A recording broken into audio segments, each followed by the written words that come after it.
Ako si Chad. 4 taon nandito sa Macau pero walang ipon. Saan nga ba napupunta ang aking sahod? Tara, samahan niyo ako.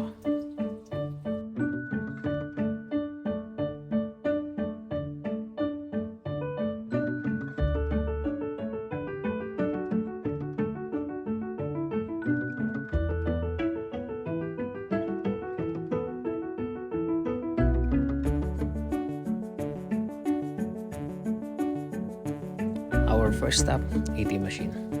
Tara, magnakaw muna tayo. Hindi, joke lang. Mag-withdraw muna tayo. Actually, kagabi, nag-withdraw na rin ako ng pambayad sa bahay.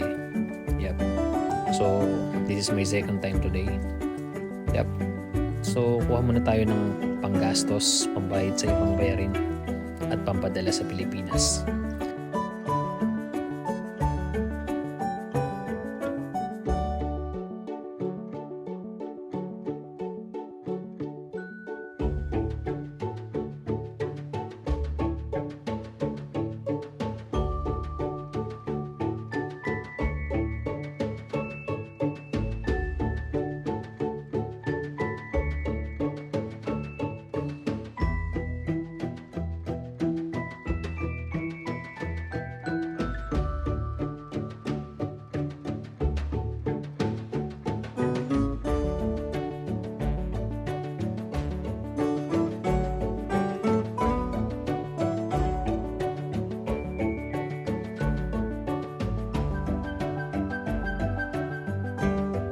And yun na nga, nakakuha na tayo ng pera.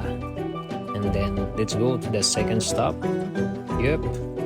Pupunta tayo sa ating konting investment dito sa gold shop na pwedeng layaway dito. Yep. 2,000. Nag-invest ako dito ng gold kasi sabi nila yung gold daw maganda habang tumatagal, tumataas yung presyo. Yun. At nandito na nga ako sa bus. Galing na pala ako sa BNU. Nagpalit ako ng number sa bangko. So, updated na.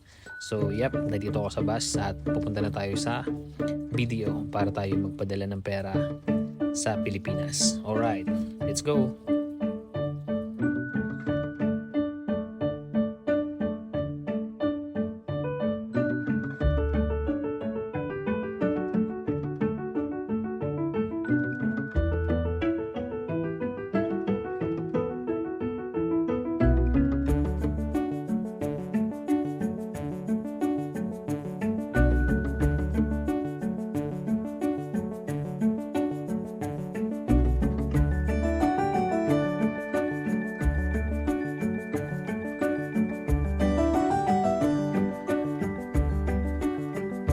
Alright mga padi, dito na nga tayo sa BDO Remittance. Yep.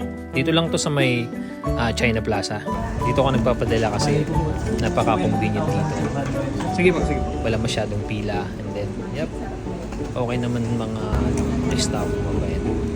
Yep, nagpadala na nga tayo ng budget sa Bicol, sa baboy natin. And then, malaman sila. Tsaka po sa account po, video. Richard. Ito 500. Video po yung account. And yun na nga, nakatapos tayo magpadala. Napadala na natin yung budget nila, yung budget ng ating babuyan. Napadala na rin natin yung ating savings. Kaya, yeah, let's go! And syempre, window shopping muna tayo, pero hindi tayo bibili. Next time na lang. Yup! Kaya, nag-grocery na lang ako, tapos umuwi ng bahay. Yup! Chad Abid TV Uragon. Hanggang sa susunod, samahan niyo ako.